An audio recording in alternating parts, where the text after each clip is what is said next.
Hello sir, நான் அன்பு பேசுறேன் சார். அன்பு, சொல்லு. என்னாச்சு? ஏன் குரல் பதட்டமா இருக்கு? சார், ஆனந்த் யாரோ கடத்திட்டாங்க சார். நீ இப்ப எங்க இருந்து பேசுற? சார், நான் அந்த ஸ்பாட்ல தான் சார் இருக்கேன். நான் அந்த கார் நம்பர் உங்களுக்கு மெசேஜ் பண்ணிருக்கேன் சார். சார், எப்படியாவது அட்ரஸை கண்டுபிடிங்க சார். அன்பு, பதட்டப்படாத. நான் உடனே கார் நம்பரை கொடுத்து ட்ரேஸ் பண்ண சொல்றேன். நீ அங்கேயே இரு, நான் இப்பவே கிளம்பி வரேன்.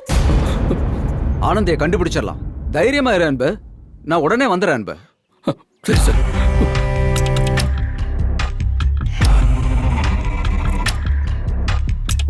எங்க போன ஆனந்தி?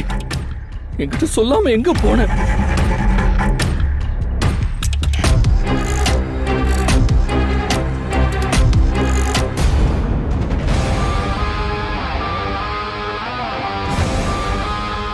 சொல்றா, வந்துட்டியா? வந்தா நேரா உள்ள வர மாட்டேனா? எதுக்கு உனக்கு கால் பண்ண போறேன்? பின்ன எதுக்கு கால் பண்ணி டைம் வேஸ்ட் பண்ணிட்டு இருக்க? இவ்வளவு எவ்வளவு நேரம் தான் உட்கார வச்சுட்டு இருக்கிறது? ரொம்ப நேரம் வச்சிட்டு இருக்க முடியாதுதா. ஏன்னா அன்பு அவளை தேட ஆரம்பிச்சிட்டான். என்னது? தேட ஆரம்பிச்சிட்டானா? டேய், அப்போ இப்பவே இவளை பொசுக்கிறேன். அவன் கையில இவ கிடைக்கவே கூடாதுடா. இரு, நான் பக்கத்துல வந்துட்டேன்.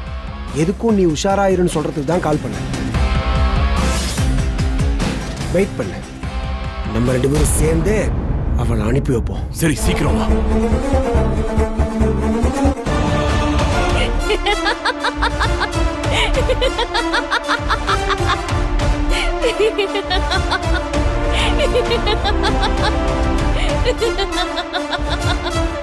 பரவாயில்லையே, சாக போறோம்னு தெரிஞ்சும் கூட இப்படி சந்தோஷமா சிரிக்கிறியே.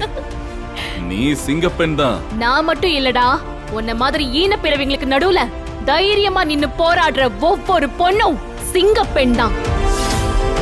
நீ போன்ல யார்கிட்ட பேசிட்டு இருந்தேன்னு எனக்கு தெரியாது. ஆனா நீ பேசுனது என் அன்புவ பத்தின்னு எனக்கு நல்லா தெரியும்.